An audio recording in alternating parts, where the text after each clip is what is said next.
भारतीय साडी हा केवळ सहावारी किंवा नऊवारीचा तुकडा नसून तर तो जगातला सर्वात जुना, परिपूर्ण आणि ग्लॅमरस पेहराव आहे, जो कधीही फॅशनच्या बाहेर जात नाही. एक मिलेनियल वर्किंग मॉम तर साडी म्हणजे झटक्यात मम्मीमधून थेट थेट ग्लोईंग क्वीनमध्ये मोडमध्ये जाण्याचं सर्वात शक्तिशाली माध्यम आहे.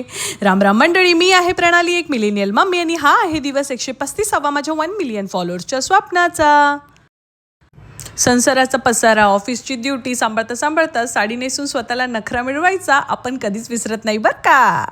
आय टेल यू गाईज, फॅशनच्या जगात अनेक देशांचे पोशाख काळाच्या ओघात नष्ट झाले, परंतु भारतीय साडी आजही तितक्याच अभिमानाने रोजच्या जीवनात, ऑफिसमध्ये आणि आंतरराष्ट्रीय स्तरावर म्हणजे ग्लोबल रेड कार्पेट परिधान केली जाते. झाली बाबा द ग्रँड जोडप्याची एंट्री. किती वधू ती छान दिसते लाल साडीमध्ये. दुपारचे वाजले 2 आणि आम्ही मस्त जेवणाला बसलो. आम्ही जेवणासाठी खुर्च्या सोडण्यासाठी 15 मिनटं लावले आणि यांनी जेवण आणून खालती बसून पण गेले. किती ते साधे असतात गावाचे लोक. लग्न झालं, जेवण झालं. हा आहे रिदानचा अनिकेत काका. रिदान त्याच्याकडून छान असं काहीतरी खेळणी घेत होता. मग पूर्ण फॅमिलींनी मिळून पिला छान थंडगार उसाचा रस. लग्नामुळे सर्व फॅमिलीला एकत्र येता आलं. मग रिदानचा सगळ्यांनी निरोप घेतला खूप. चला तर भेटू उद्या नेक्स्ट ब्लॉगमध्ये. Bye bye.